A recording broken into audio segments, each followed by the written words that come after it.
Okay, you're almost, okay, you're live. I'm alive. Yeah. Okay. Is mine? Yeah. Oh. Perfect. The IEP. Everybody here is very familiar with the IEP already. And let's go around the table and just ask, what has been your experience? Now, how many are new to special education? Raise your hand if this is like a new field for you. How many have a child with a disability and have experience already with the art? Several, okay. And I'm sure you've had several experiences, right? Depending on the school, depending on the group. But let's start here. What has been your experience? Have you had art reading? I was in daycare with my children is 2 years old. My experience with the children is some children never sit down, they run around, they do whatever you do, never sit down. So I changed the way I teach because I to sit down for more than 5 minutes and he never sit down. So, and I had my grandson is the same thing. He's 3 years old and he never sit down. I get a lot of complaints on the daycare, he never sit down, so we don't know exactly if he is special, he has something, because he never sit down, he's always active. So that's, when I hear about this plan, I say, oh, I don't have special needs, but I need to learn how they work with this, like you say, start how to teach the children. Right. And I didn't know exactly what the way I teach it, but my ways of teaching is changing the way I teach it with that. I know nobody sit down, so I can do, okay, get up, let's sing it, let's do something, move your body, and then you engage the children when you're teaching. And it's the same thing I did with my grandson at home. When I'm kids in daycare, they have a lot of things about it. All right, we'll talk about that. Yeah? I have a 5-year-old, he went to pre-K first day, he transitioned to the partnership program that they did with it. So luckily the same behavioral specialist that he had pre-K first day, so we're in contact all the time. So she always attends the meetings with me, so I could get in touch with special ed. So I haven't had a bad experience. I've read about it and heard about it from parents, but so far it's like, so I know I have them on Thursday. So it's like the transition annual kind of hard. So this is good to know if I need to add anything in or, you know, Great. Perfect. Yeah? I work as a nanny, and one of the children that I work with right now, he's got some anxiety issues and behavior issues. He really enjoys it. I mean, like 13 and a half, almost 4. You know, he asked for bluegrass music to listen to, rock and roll songs. Yes, I mean, he loves drumming. And so when I saw this on a red light, I thought, well, this might be a good way for me able to learn some skills to better communicate with him and help them learn. So. Great. Yeah? I'm a parent. My son is 16 years old. I've had good and bad experiences with the school system, mainly because my son has behavioral issues, and unfortunately, it makes things 10 times harder when that happens. So what I've learned is that the more you educate yourself, the more you learn, the more support that you get behind you, whether it's an advocate, even just working really close with the staff, the better it is. Like, you don't want to get into that bickering or fighting mode at these meetings, but unfortunately, that's the best way to get them on your side. Once you pass that, yes, because I think a lot of the parents don't get that involved. They don't push, they don't ask questions. So the schools sometimes just kind of do whatever they need to do and nothing happens. But the more you push, the more serious they take you.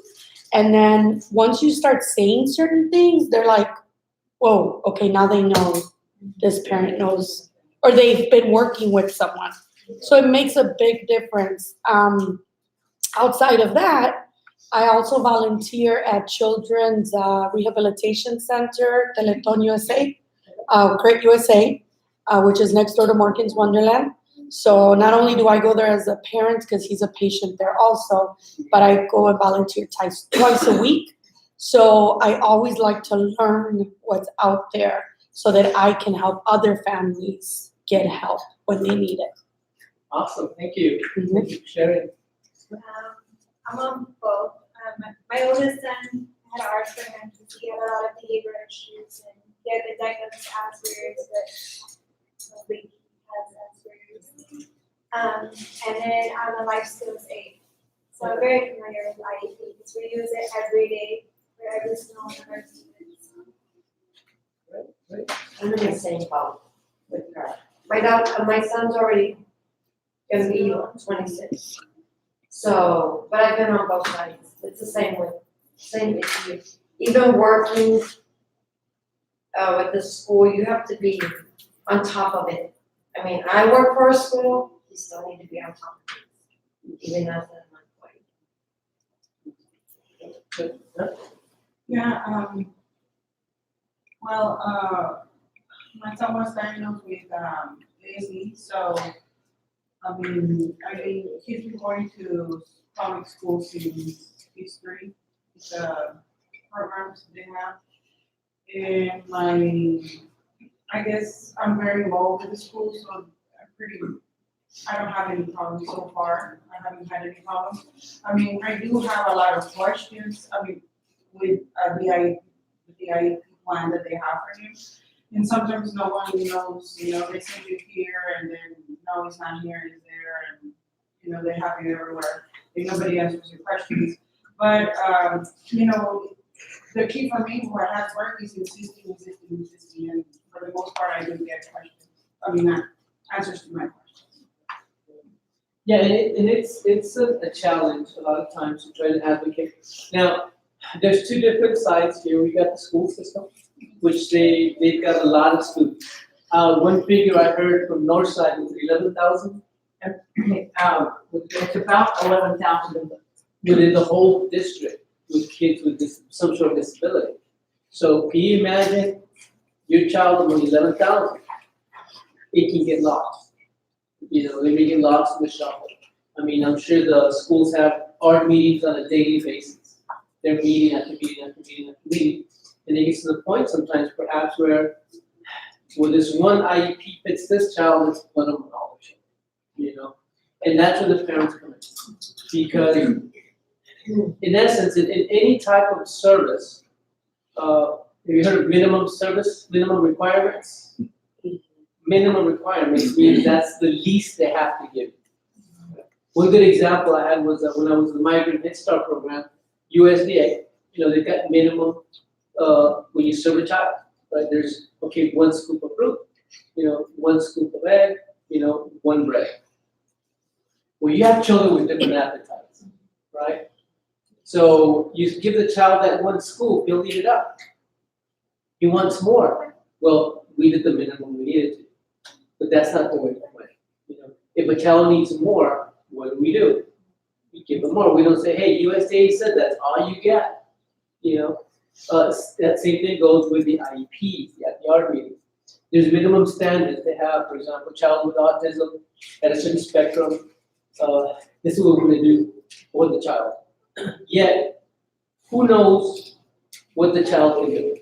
Who knows better than anyone else? So that's where you come in and say, well, I don't want him to just be able to pronounce 3 words in the next 6 weeks. Let's do 10 words. Let's put that bar higher. Yeah. And that's where the parents come in, and you come in and advocate for your children. Now you talked about learning styles. Every child has a learning style. Children go to school so that they'll take assessments.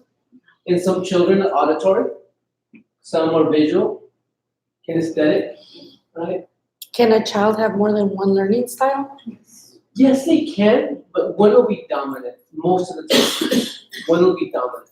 But for example, there's a lot of auditory children that also are kinesthetic, but they like to learn by listening or by seeing, for example. So once we identify maybe the 2 or 3 learning styles and the dominant style of the child, then we can ask the teachers or at the IEP, okay, when you're teaching my child, do you know his learning style or her learning style? And a lot of teachers don't. They don't know the child. They know the child has a disability. Oh, and Johnny likes the blocks, and he likes this, and he likes that. But that's not the question. The question is, do you know his learning style? Because based on his learning style, on the dominant one, that's where a lot of teaching should go to, in that style. And of course, introducing other styles are also important. But if the child learns by doing, and you have them reading, and just reading, is the child going to learn? Right? It'll be difficult for them to, because that's not how they learn. How many here know your learning style? Let me see. What is your learning style? Visual. Visual. Manipulative. No. I have a combination. Combination. I have a visual and I need to write things. Write things down. Good. The baby. Visual. I have to do it. I have to physically do it. Do it. Yeah. Here's the day after I've seen it. There you go. So it's a combination. Yeah, mine is a combination. Combination. Yeah, And that's, I think Catherine's is too. yeah, that's probably what mine is too. And I'm auditory. I'm auditory. Don't give me a book to read. You know, oh my God, I fall asleep. But I can listen to that book. You know, I'll buy the audio. And I will put it, and that's how I was able to get my associates and my bachelor's. I pay people. Can you read me the chapter and I'll record it? You know, I will record it, I might give them $50. You know, and then I put it in my car and I'm good. I'm the kind that will enjoy a lecture that speaks for 2 hours. I will love it. That's how I learn. But if I have to do something, it's difficult. You know, I can't put a model together if I wanted to. You know, you put I buy those furniture that you have to put together. Oh my God. Can you read the instructions to me? And that's how children are the same way. Children have their styles. So there's a lot of assessments. You can ask in school, or you can go online and read about these assessments. You need to get yourself to become an expert and find out, okay, my child is manipulative. So when you're teaching him to count, you know, are you putting the numbers on the wall, or are you giving him blocks so you can count 1, 2, 3? That's a difference in the learning. The child that is visual will learn that way. They'll like video. They'll learn the musical video. So again, when you do that, and then you speak to the science and math with all the reading teachers, every instructor, you ask them, are you teaching my child using his strength as far as how he learns? You know, Shouldn't this be standard in the special education system?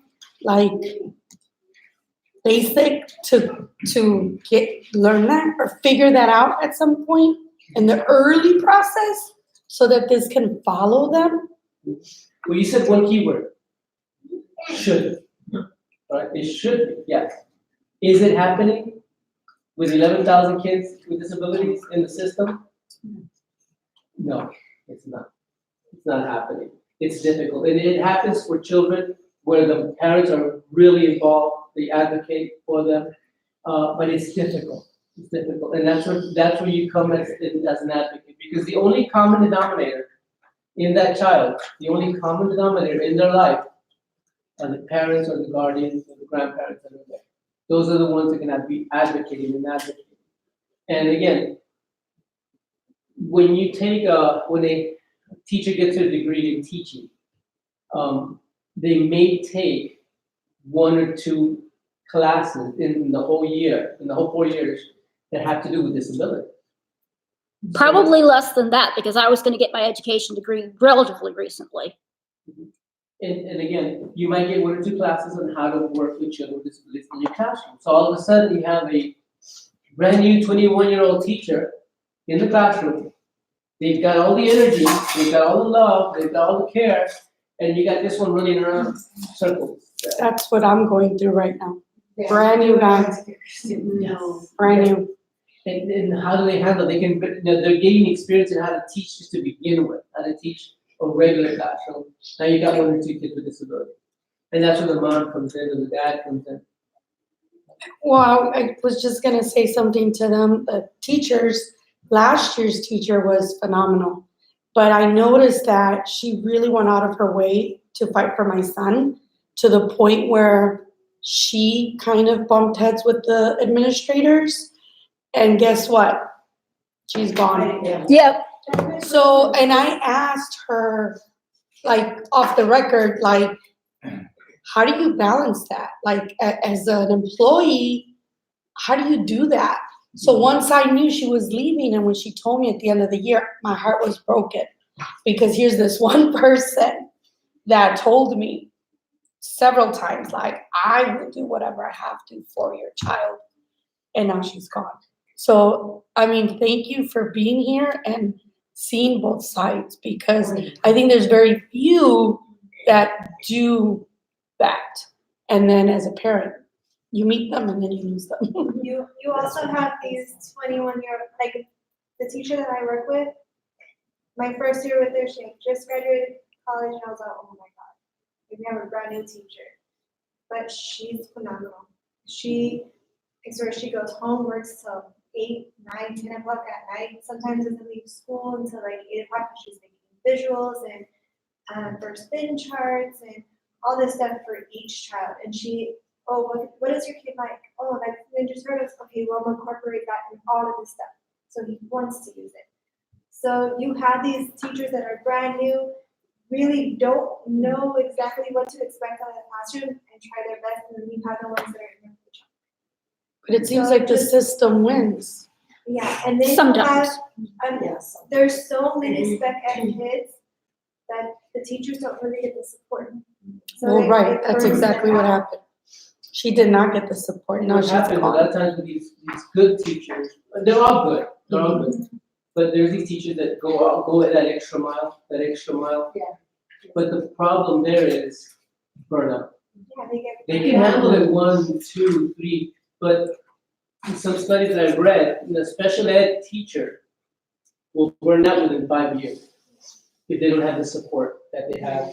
And then they'll go to their other certification, maybe English teacher, maybe math teacher, maybe, they'll go And to- that turnover affects the children. Oh, big time. Exactly. Big. It's about passion for the job, because I'm understand as a daycare teacher, know everybody for, I don't have my CPA, but on my own experience, I got to Google it, learn for myself, go training, like today, that class is good. I don't see a lot of people. There's a lot of teachers, there's a lot of people, and I don't see it. When they're working with the children, they don't apply the things they learn. There is, they have to learn by themselves, with the children, because we got one thing, we got a lot of responsibility to teach the children. On my experience with my grandson, I see it with the teachers, you always they complain, I say, yeah, but you don't engage the children to learning, just engage the children when you're teaching. How about him? He likes to sit, he don't like to sit down, but if you teach him singing, dancing, he learns because he loves to sing.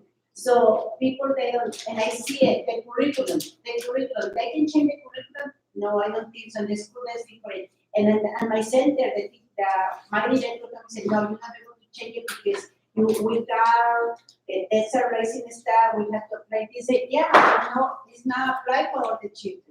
And I see with my children when they was little, my son is 27, my girl is 25. There was a bilingual class because I speak only Spanish. He went to at 3 years old, he was declared like has speech problems because I speak Spanish, and they say that has a problem with the Spanish and English. Said, no, I don't think so. He's very expressive. When he's at my home, he's very shy. So they put in a therapy and they're right what they do because he don't need it.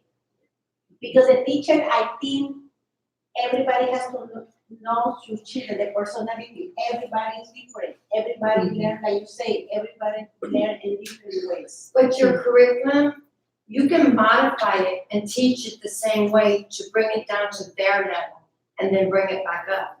You know what I'm saying? So whatever your curriculum is, because I used to be a teacher for Head Start for 30-something years. And that's what I had to do because all my kids were not at the same level. And if you don't take the time to figure that out, and you just, 3:30 comes, you're out of that building, but that's not what I did. But no everybody, all the teachers. I know, but always think about looking at your curriculum and what it's telling you to teach, and then bring it down a little bit and see if they understand it there. Then you can always go back up. You're still teaching what your daycare wants you to do. It's just in a different way so they can. And it's the approach, For example, the curriculum is saying this week we're going to count from 1 to 10. Well, how you teach 1 to 10 will be up to you. If they can't. You know, how you do it, whether it be visual, manipulative, or combination of auditory, that listens to this person count on the video, let's bring blocks down, put 10 together. So again, it takes that time. And when you have 20 children in the classroom, and one falling behind, lagging, that's when the mom or the dad have to advocate constantly. You requesting those reports, how's my child doing? And a lot of things that I hear when I talk to parents, the child might be in 3rd or 4th grade or 5th grade. They always say, I wish I knew this when you was in first. I wish I knew this 3 years ago. Because you can ask for more. Because bottom line, when your child is young, that's your window. Because whatever you do when he's young is going to impact him as an adult. And the more you advocate for him, the more services you ask for. Include music in part of the curriculum. Try to get medical doctors to write down, hey, music will help this child, or the different type of approaches. Or go and find online who will do assessments and learning assessments. So when you get to that art meeting, when you walk in there, it's like this. You got a special ed teacher, you got a rep, so I've seen psychologists and lawyers in arts. And here comes mom. You get overwhelmed. Turn and look at them at the same time.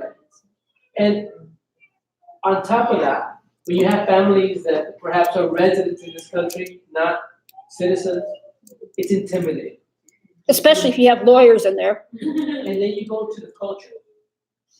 In our culture, for example, Mexico,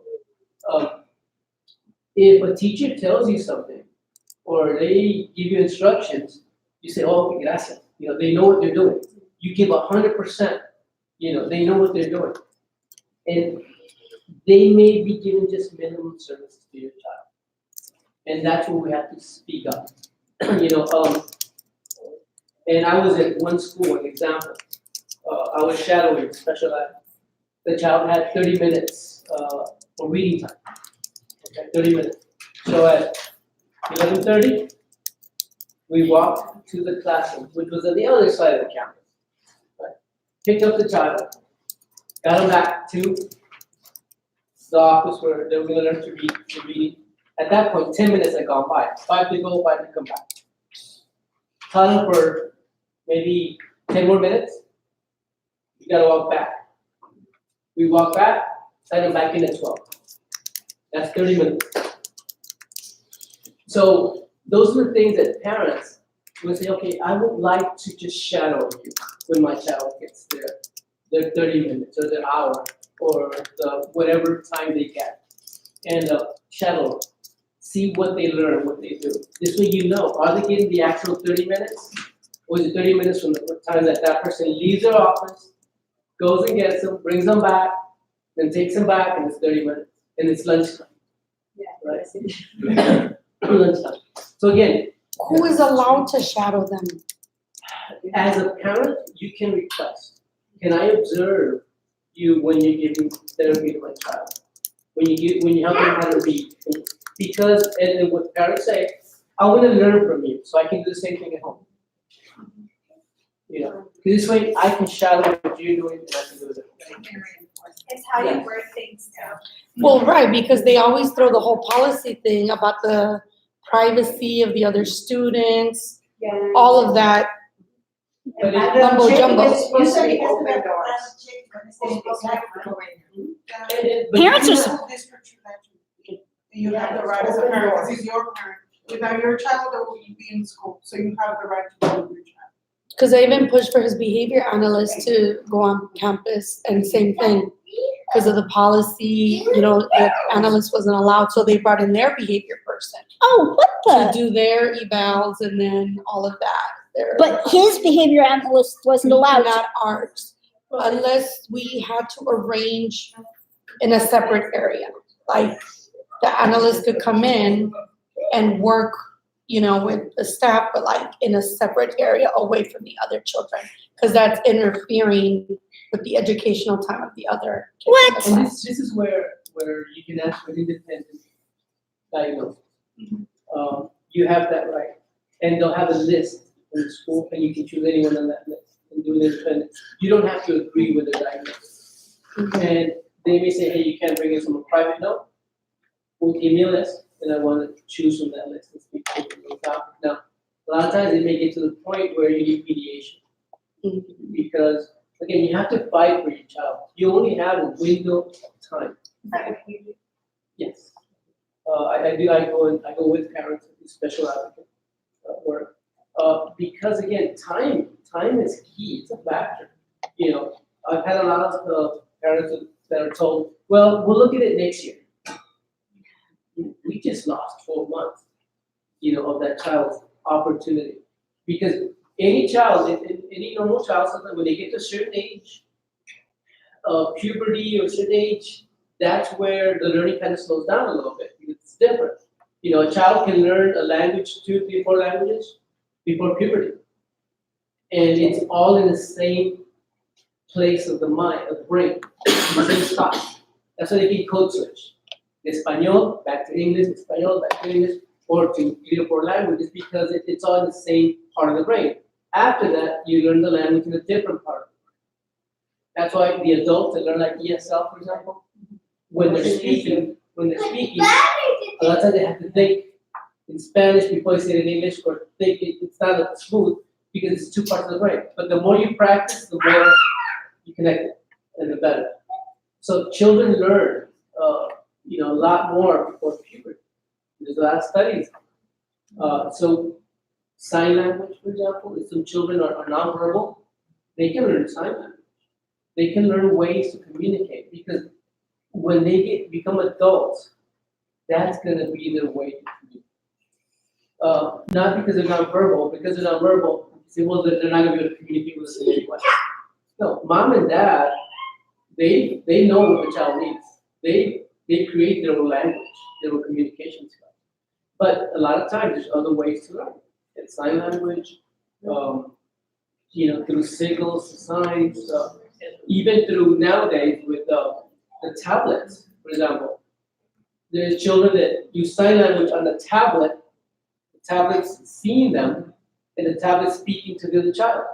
Hi, do you want to play with my dog? And the tablet is basically the voice for the child. Technology is incredible right now. And those are things you need to become experts in for your child. You need to be researching almost on a daily basis. Take some time to see what's new. What's new out there for children. Assistive devices. Assistive technology, yeah. And a lot of times parents are not exposed to the assistive technology. If your child learns visually, well, can we provide him with a tablet in class so that he's able to learn? Can you record some items? Those are the things that we have to think out of the box. And that's where the parents come in. And you put them on the spot. You put the teachers, the special ed, give me ideas that are out of the box.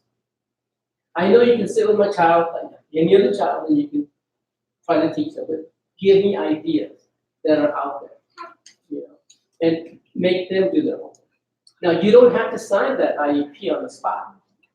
A lot of parents are given this huge package, boom, sign here. You're signing your child's contract. And it's like, oh, okay, page 5 says this, page 6 we did an assessment, page 8 is so-and-so observed them, page 9, and boom, they expect you, okay, When signed, thank you, man, we love Johnny, he's so cute. Yeah. Right? I mean, they go with that route. He's the nicest kid I've ever seen. He's beautiful, right? But they complain, and it's like, well, Johnny doesn't listen. Well, Johnny hit Mary. You know, the minute you complain, this sweet child from the previous art meeting becomes this child that's uncontrollable, right? So that's where you as parents have to advocate for them. Try to find ideas. Try to go in there and do your own research and bring it back. And when they say on the assessment, we assess your child and he got 3 out of 5, correct? They'll tell you certain numbers. Ask them, show me the assessment. I want to know how you did this assessment. Well, I just asked them. No, wait a minute. Yeah, I have a question, my grandson, when Friday, he get the seminar, I don't know if he was happy. And there was funny because they asked my daughter if we just speak Spanish with him. Say, we speak Spanish with him in English, but most of the time, he's 2 years old. He's an English only, the kids only English. So he can have a good speak English very well, and he has a lot of words. In Spanish, he can understand when you ask something in Spanish, but he responds in English. The assessment said, the results say like, he's not English speaking, and he's not fluent in Spanish. What? So I was like, oh my God. I was so surprised, and then we now I got an idea. I can ask back to them and ask, because I saw the little book, there was a little book like that. And I see the butterfly, and I had the same book in my house, and they say it's animals, numbers, colors. And when he got the assignment, they was surprised. It's not English speaking, it's not Spanish speaker. So I said, that's weird. And I told myself, you don't want to put attention, just get into the school, and then we can convey what is exactly what happened with the book. And I know because I hear on the door, I close the door, and I hear he wasn't speaking, so I don't know why he's not speaking English. Yeah, and that's one of the things that parents don't ask. What assessments did you use? Can I see it? Give an example. I was getting a lot of, in the migrant program, a lot of kids failing their assessments. Because they would ask them, part of it was draw a house, Juanito, draw a house. And they would draw, fail, right? Yeah. But we met with those instructors and we told them, these children live in trailer parks. Okay? How do the trailers look? Single wides are like this up in Alabama.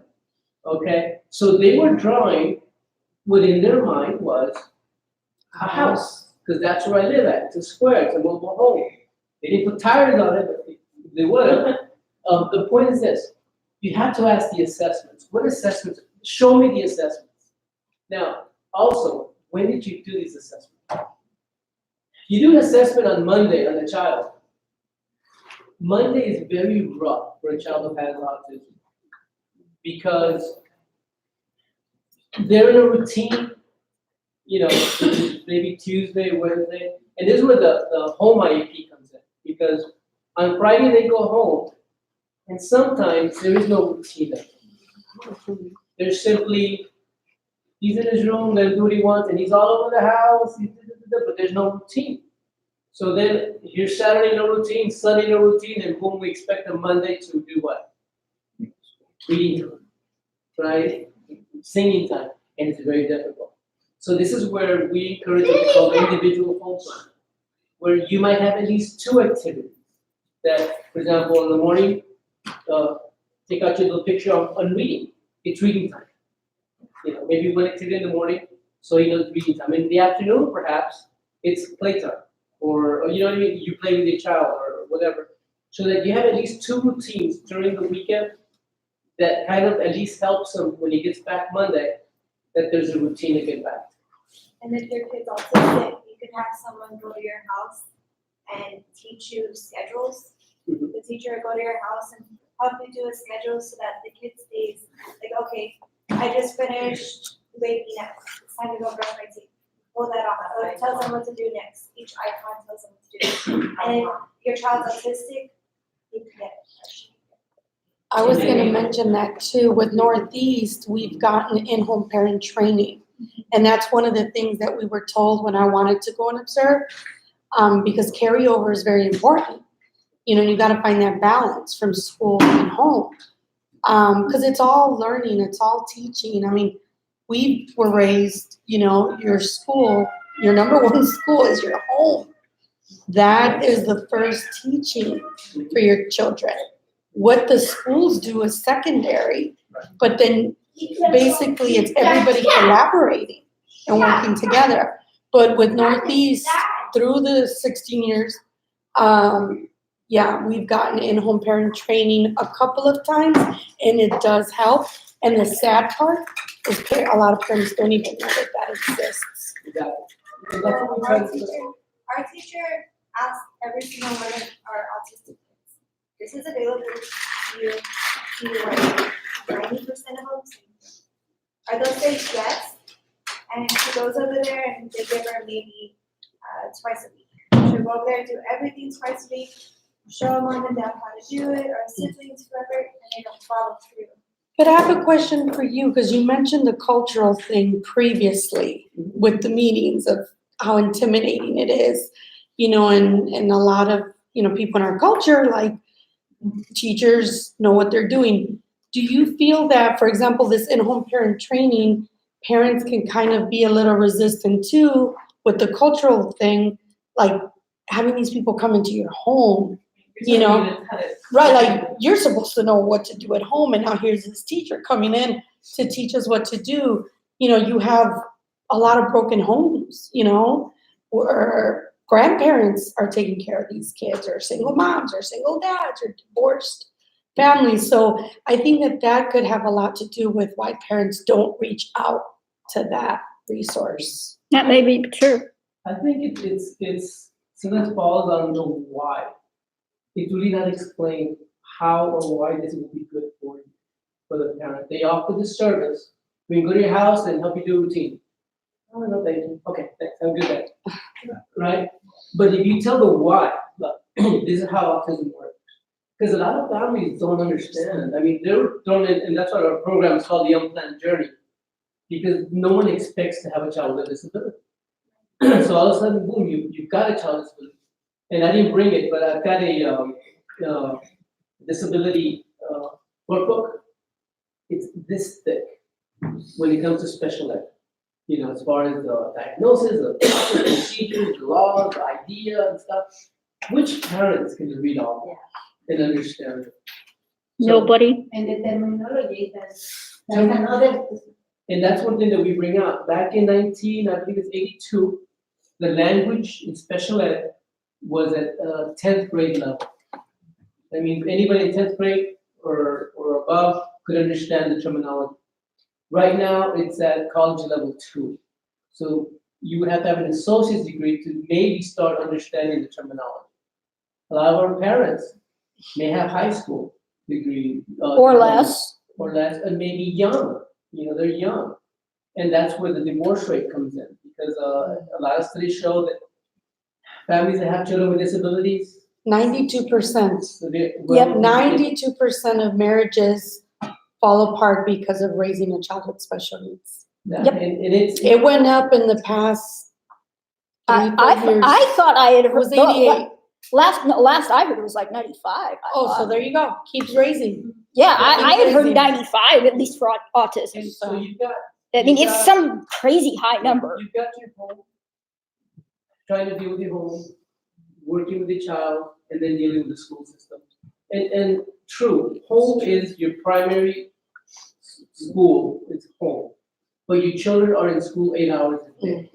So it's got balance. So there's some expectation of the education system. Yes, it's not just 100% to teach, but he's there 8 hours a day. So what is he doing there 8 hours a day? Back on the home, that what you were saying, so you said your teacher has all the parents that have Or their, like, but is it like a specific, like, say, would it be asked, like, say, an art meeting, like, where is that, like, without knowing, just like, I mean, ask, did they mention You it? could request But I'm it. saying, if I didn't know, this is it. No, they won't mention it. Okay, I've been at our Some do, meetings. some don't, it depends on the special ed coordinator. Like, for example, for me, on the first, ERG that I went to, he was 3. He was gonna receive, ABA therapy through a grant. And, the teacher brought up, we have these services. And the coordinator said, well, you have already the services outside, so let's wait until that finishes and then we can. And then we'll bring it out next time, but it also depends on the school and the stuff.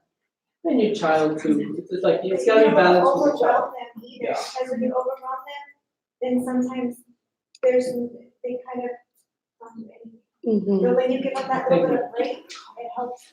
Don't have So them. They'll email me on my contact information. No, I mean, I understand, I come in from an education person. Yeah. I understood their part, but to answer your question, some do, some don't. So basically, the IEP is the GPS, right? And this is where sometimes the lack of preparation, the lack of knowledge, you're invited to an IEP meeting, right? An art meeting. Parent gets this letter, go. They just get the letter and they go, right? But they don't prepare where do I want to go with my child's education. They come with a mentality, I'm gonna sit there and listen and sign whatever they give me, because that's normally the routine, right? But you have to look at that IEP and then compare it. Okay, this is the IEP I had last time, this is the new IEP. It says here 3 words, it says here 3 words. Wait a minute, are we not progressing? It says here, he'll learn to say or communicate 2 or 3 ways. Same thing with IEP, are we just copying this over and over? That's where the parent needs to go in and say, we want a little bit more, Again, like the parent mentioned, we don't want to overwhelm them, but we don't want to be under expectation. We don't want that the bar to be so low that, he's done. And it gets to the point when he's in 3rd and 4th grade, when he starts struggling. Right? And a lot of times children will fail, and how is their self-esteem after that? Goes down. So that's when the parents have to really come in and work harder. But if you start at an early age to try and get them to the next level, and they're performing at their highest level, highest peak, whichever child was, that would maybe for each child, because every child has different capabilities and abilities. But never underestimate your child. I had an experience with one mom. The child was told an accident will never walk, and the child will not walk. Muscle issue. That mom, on a daily basis, working on that child's legs. One day, took a video, sent it to the doctor years later. The child's in the park, running around. Oh my gosh. Okay, what's the point? The point is, if they tell you, oh, your child can only learn 3 words, I'm sorry. Don't say, oh, okay, and say, oh, just 3 words. No, you work with your child. He can learn more. You need to push not to the point of overwhelming, but to the point of, you can do more. Because children, we've all been there, how much do they want to do? Just as much as, right? Just as, but we as parents have to, the expectations, you can do better than this. I know you can. And we can see the child, when they're at home, what are they doing? What are their strengths? And then focus on those strengths. But take those strengths to the art meeting. When you get in there, you need to have a little roadmap, your goals written down. When the teachers see that, the instructors see that, they say, hey, she prepared. I was in one meeting. I was a special advocate there. They brought in the district special ed person, came in, sitting there. We've been talking for about 30 minutes. And I asked the administrator, so what do you think? What's the child's name? Oh my God. At that point, meeting over. We're walking out. What do you mean? What have you been for the past 30 minutes? The child's name has been repeated like 50 times by the. So their minds are somewhere else. At that point, we say, you don't have the child's best interest in mind. You realize that it is. So at that point, we close meetings, we walk out. This child had left the classroom 4 or 5 times, and the teacher didn't even notice the kid was missing. They were brought in by people that found them at the house. One point, the police brought the child in, security brought him in, because he was in the parking lot. Okay, so what are we doing? Are we, putting a little bell? What are we doing so that we can see when the child leaves? And we can't. And a lot of times they will put it on the child, right? They'll put it on the child, and they'll try to put little blurbs in there where if the child does certain things, he will be taken out of the classroom and placed, somewhere else. Be careful with those little small words in there that the child is considered a danger to others. And when he's considered a danger to others, they will call you, come pick him up. He's a danger to others. I've seen those on. No, can do that label, I've seen it. The mom's been called. That's why I came into that. I went to a conference, the Texas Parent Conference, they did the legislation and did all that, but they were talking about it's like little loophole kind of thing. But they won't know where to go away and you won't know. Or like it'll be before they get counted, so morning, so they'll be counted in absence. And if so many, then that you wouldn't be there, I had moms called in to pick up their child. Several times she was pregnant. They call her in, come get your child because we can't control her. That went in. That's what I was at advocacy. Went in and we had to go as far as that for mediation. And the child got the services they needed. I know it happens because we've had parents, we'll tell them, like if they have an hour or so, mom, did anything happen this morning? And we weren't too happy. Just that way we know and we can come up breaks.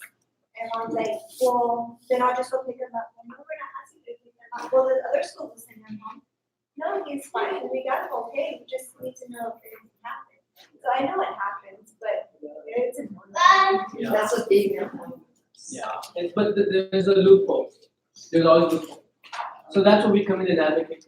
But the whole point is having a plan when you go in there is key. Now, understanding the IEP, and I also talk to parents. I've asked parents, let me see the IEP. Where did I put that? I know I've got it, right? And then they're looking for this IEP. They don't realize how important that IEP is. That is basically a roadmap to your child's future. That's what he's getting taught in school. So I also talk to parents on the importance of keeping those IEPs, reading them. You can take it home. You have few days to bring it back. You don't have to sign on the spot. So when you're signing that 5-day waiver, You don't have to sign anything. but I'm saying that if you're literally. Oh, yeah, you signed, you accepted it. You accepted it. You accepted the IEP. You signed it, okay, I agree. Boom. You know what? Let me read it first, I may not agree. You have that right, take it home. And when I tell mom, sometimes mom will go by themselves to do that IEP, is tell mom, say, I need to take this home to dad before I sign anything, because he needs to read it too. And make sure you get copies too, because sometimes they'll just tell you to sign it and you'll get the copies later, or you just don't. Oh, yeah, but I tell parents, don't sign anything there.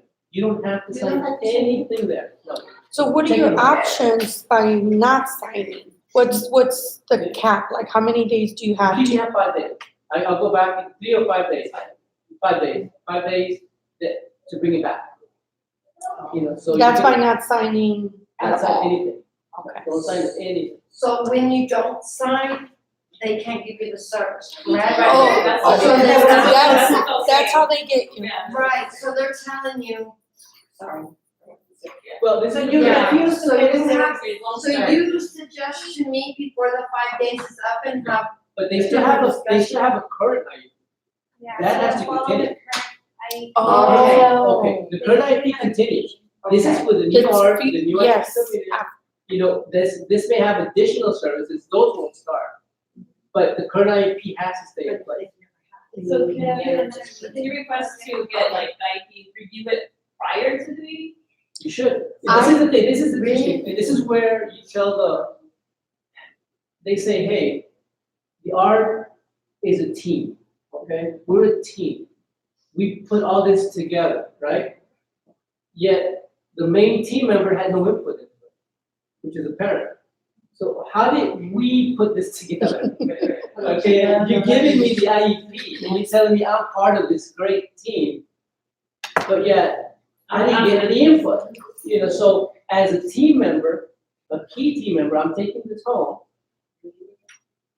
Call an advocate, you know, your husband, let's read this page by page to see if we agree with it, and then we go forward, you know. And that's where you catch them in the sense of the IEP by law, it talks about who has to be involved, instructors, special ed, teachers, mom, or parents, hello, right? Yet a lot of parents don't realize that they're supposed to be part of this before it even gets put together.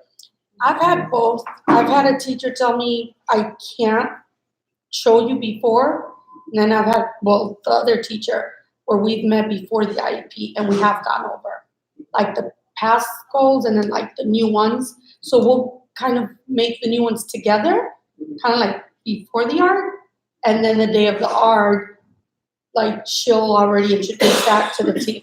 But again, this is a teacher that was kind of like on my team. You know, which is no longer there. But so I've had both. But what is, you're right, like can they? Well, you can explain to them, okay, this is, you talk to the principal. I like to see the art before. The choice is I see it before or I'm not gonna sign up. Well, that's what I was thinking right now. You have a choice. Right. Yeah. But the point is this, a lot of times, because you got a lot of people involved. Yeah. So you may not have the complete IEP technically prior to, I've seen them put it together Oh, right. an hour before we get there, they're still sort of all scrambling, trying to get, oh, that's this section, that section. But again, my suggestion is don't sign and then bring that point out to them, and then this will show them that you guys are, you're on top of your game. Yeah. You know, this was supposed to be put together as a team, yet my input was not included. You So know? at that time, can you make a comment of why you're not signing? Or no? No, it's by law, it's your right. You don't have to explain nothing, just don't sign. I'm not gonna sign, I will take this home. I want, you can tell them, I want a special advocate to review this before I bring it back. That'll, the ears will perk up really fast. Yeah, that's perfect. Yeah. My advocate couldn't be here today, but I'm meeting him tomorrow. Yes. Whatever, yeah. And that's the type of advocate, I mean, I'm an independent advocate where my time is volunteer for, the parents. You don't charge? No, I don't. But I have one, but I pay. yes, there's advocates that work with lawyers, Now, the benefit I have is that I have a lot of good friends that are lawyers, special ed lawyers, and also other advocates. I can pick up the phone and ask them a question, and they'll help me. But there's a point where I tell them, if we don't agree, okay, I'm moving aside, and I'm gonna bring the advocates from Austin. And they come in with lawyers. They come in, you know, with that mentality. At that point, normally I'll get some cooperation. You know, we're doing this in good faith. We want the best for the child. But I can step aside and bring in the full box. Because those guys, they're in, I mean, they come in really strong. And they'll come in with a team. That's sad that you have to get to that point. You Yeah, and shouldn't. I've got to that point a couple of times. I've heard. Where I've had to step aside and say, you know what, the gloves come off. Because, you know, we're not asking for anything that's unreasonable. We're not asking for anything that's totally out of the universe, that's not been tried before. But normally I'll bring in information, I'll bring in data. This has been done in this school, this has been done in this school, this study has brought in to show, hey, it's doable, right? But when they say, we don't know, we don't do this, we don't do that, then we go to the next step. I have a question. Like in my son's case, the teacher will call me first and say, I don't meet with her, but she's like, oh, Ezra is at this point right now. What do you think you want for him to achieve or whatever? Because we're gonna have an interview coming up and I'm gathering information. Would that be considered me working with them or not? Okay. Unfortunately, in this system, unless it's in writing, tell her to email me all your questions, and I will answer them. Then you can say, okay, that particular teacher, but not the whole IEP, because the IEP is composed of more than one teacher at a time. More than one person that's working with the child. The ideal situation, and I've seen schools do this, they will literally bring in a parent prior to an art meeting and discuss the situation and ask for the input. Then the IEP is done after. I've seen that which is really good. But again, it takes. Yes, I won't say anything. I know, I'm being recorded. I have a question. Can behavior problems, for say, like the child is, I don't know, is having a lot of meltdowns where, I don't know, a meltdown could be 5 minutes, it could be an hour. Does that take away from actual learning time or like instructional time, or like, because obviously they go by the minutes of what they're supposed to be getting? I mean, how are you going to teach a child if it took 3 hours to get them to settle down per se that day? How does that come into?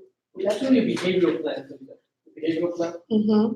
And that's where the expert come in and sort of let the instructor know, the teacher know, okay, if this happens, this is what you need to do, and they give you some advice on that. But that's up to the professionals also. Like each child is so different. Yeah. Because a lot of things that we would do when I would have a child observe in our program, our Migrant Head Start program, they know the time of day. They know the day. Because they track the behavior, yeah. So if these behaviors happen Monday and Tuesday, when they don't do anything on those days, you got Wednesday, Thursday, Friday when he's more calm. Or maybe Friday, more anxiety for the child. They know it's the end of the week. So again, it all boils down to let's look at the pattern and let's teach when it's not happening. So you kind of work around it. Yeah, every child has a pattern. And that brings up the next step. If possible, the child should be at the art. You should ask for my child to be there because you need buy-in from the child. You need buy-in from that child knowing, okay, Ms. Johnson's gonna help you read 3 times a week. Okay? Again, it depends on the child, the age, and if it's possible. But if possible, I would include him or her in the art meeting. Because now there's buy-in. Here's a child out here that, who maybe could be involved. You're planning everything for him. Now, how would you feel? You came in, if possible, not always possible, if possible, and say, okay, this is your plan. This is your meal plan, right? We would like to have some input, because the child might say, I really like reading. You just got something from the child, it's part of you. That's ideal. That's ideal. Does it happen a lot? At a lot of the art meetings I've been, it doesn't. The child doesn't even appear on that. Sometimes, like I said, their name, they don't know the name of the child. It'd be nice for them to see a person there. Because we're talking about a person. And a lot of times what the conflict is time. Right? We're looking at time, not at the child. How much time is this going to take to do this, to implement this particular approach? How much time? Well, it's not a matter of time, it's a matter of a life. And that actually helps the child with like their self-esteem, it just makes them feel important in a sense by being there because they know it's about them. Yeah. So, and it's depending on the age, maybe when they're too young, it may not make that big of a difference, but as they get older, they like to feel accepted and acknowledged. So, yeah, I've gone through that process where my son wasn't ready, where now, when he's in there, and they do the whole PowerPoint and, and they've asked him those questions, like, what do you want to be when you grow up and all that, which, depending on the level of comprehension, like we were saying earlier, the answers may not be 100% on point, but at least they're part of the process, and that is important. And like the other lady was saying, I know her nephew, and he's way higher functioning than mine. So for someone like him, I mean, that's huge. They should always be part of those meetings. And the thing about the children, they're brutally honest. Mhm. They will tell you, well, Miss So-and-so, I don't like that. I don't like She tells And, me this. and maybe that's why they don't want the kid in there. That's But- true. But the thing is, it's good to see, you know what, maybe Ms. Johnson needs to change her approach. You know, maybe she needs to try a different way to teach the child. So, it's 1:00, I got further than I ever have, I actually got to the second slide. Okay. But, We'll post the whole thing online. yeah, and also, if you can email my information, my, email address and phone number to everyone. If you Okay. need any type of assistance, you know, I'm there to help, I'll go over your. I just have one quick question. You had mentioned a planned journey. Unplanned journey. That's the name of, Unplanned? that unplanned journey, that's the Unplanned. name of our whole series. Unplanned, and the parents ask, basically that's what we focus on because, again, we call it the unplanned journey because no one expects this to happen. Okay. And like, I mean, I have epilepsy and I guarantee you, I didn't expect to be diagnosed epileptic at age, what was it, 20, was age 20. Yeah, it was age 20. Yeah, I mean, and turns out I had had it since birth. I mean, and Lord knows I didn't expect that. And I had been driving since I was 16, and all of a sudden, bye-bye driving forever. So the schools never picked up. Well, no, I never had a seizure. She didn't have a seizure until she was. I didn't have a seizure until I had been put on some meds for another condition. And that's when they came out. And so now if I don't take meds, I will have massive grand mal seizures. And then again, bottom line, in conclusion, communication is key. You ever speak to a teacher or an instructor or someone, and they tell you verbally something that they're gonna do for your child, go home, but an email. As per our conversation, my understanding was that you are going to do this with my child and assist. Is this correct? Send. And wait for that response. Because that is, that teacher that may be there, for example, that teacher that was there, may say, I'm gonna do this with Johnny, do that with Johnny, and we're all happy, boom, next semester, she's gone. We go back to a new teacher and say, well, they're supposed to be doing this with Johnny. Really, where's it written? I don't see it anywhere. Right? So get everything in writing. And if they don't write it, again, you get home, you write an email, as per our conversation. On Thursday, September so-and-so, we discussed that you would be doing this with my son. Did I understand correctly? And put a receipt. You know how to do that? Put a receipt, you know, that request a receipt, so that when they open it, you get a receipt, they got it. Yeah, good, Gmail will let you do that really easy. Again, always, and again, teachers have good hearts, they have good intentions. We just need to have it in writing. In writing, that's what they're gonna do with John, and see if it's done. And also see if it's approved by the principal, by the higher ups. Because sometimes they may want to do something, but you know what, their policy or some regulation won't allow them to dedicate that much. That's a fast ticket to kind of get them to do what you want, is always CC the principal. Mhm. I've learned that too. That you have to, because now there's four people involved, Mhm. and if they just set it out of emotion, they'll think about it. I All think right, communication is a big thing between and, staff and and we want to keep an open communication with the school as much as we can, because they are working with the children. But that doesn't mean that we're not gonna advocate for our children anymore. You know, we wanna be part of that team. We don't want, for our children just to be passed from one grade to another, because at the end of the day, that first grade teacher goes on with their life. That second grade teacher goes on with their lives. That third grade, yet you are the one that are gonna work with the results of all those years. How functioning the child is depends on how much effort or interest we put when they're young. Before the testing starts. Yes. All right, any questions? I just wanted to point out that when it comes to music and the IEP, what happens so much, and I mentioned this at the last session that we had. So often in the art meeting, they're going to say, well, Johnny or Susie does not qualify for our music therapy program because the restrictions are they're so strong that, and they're strong because one music therapist cannot serve 11,000 kids. And that's all Northside has right now. One music therapist. I didn't even know there was music therapist in the school. What? Yeah, each district has one. A music Well- therapist? Yep. I only know of music class, Yeah, no. which there's my music son cannot therapist. attend because it's too overwhelming, too many kids. Right. So he Yeah. can't handle that. Okay, that he could be a good candidate for music therapy, Music therapist. but Do they have to be evaluated for that? Yes, yes, they have to be evaluated by a board certified music therapist. which unfortunately we are not. Does Yeah. Northeast? Northeast hasn't, Northeast has one. two. I thought they No, had two. they only have one now. Oh, did they lose one?